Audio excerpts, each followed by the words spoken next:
This year brings an end to a 5-year strategy that was launched at the end of 2017.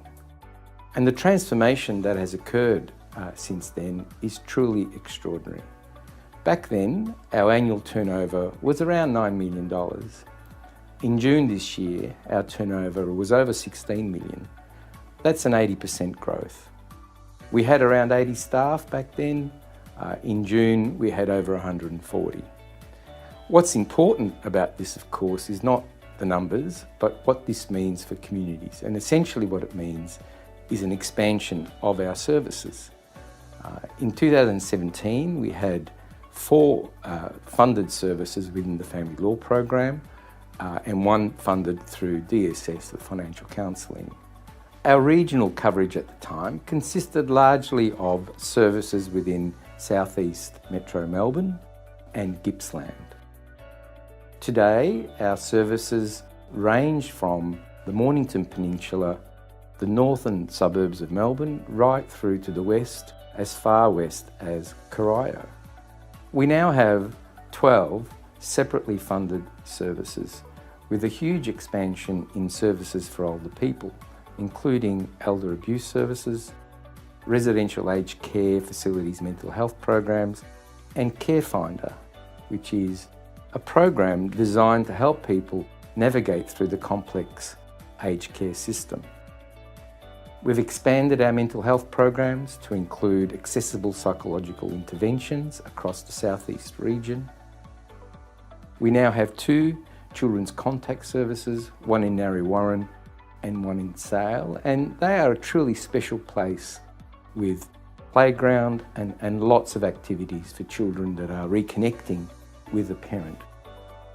And Better Place Australia is now a major provider of psychosocial suicide prevention and support services through the HOPE program, and this has included a program specifically for multicultural communities and helping them build capacity in preventing suicide within their communities.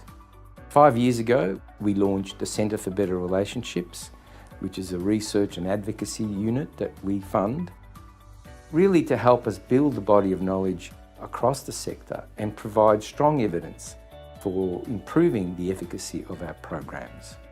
2023-24 was another challenging year for communities, with cost of living pressures not just contributing to financial hardship, but also mental health challenges, breakdown in relationships, and tensions across all areas of our society.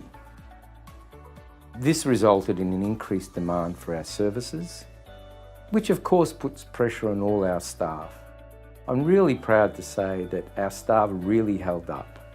Even with all the new pressures and additional demands, we still achieved a 95% satisfaction rating across all our services, which is a testament to the dedication and commitment of all our staff. One of the biggest highlights for 2024 was achieving our Rainbow Tick Accreditation. This shows that Better Place Australia creates a safe and welcoming environment for the LGBTIQ community.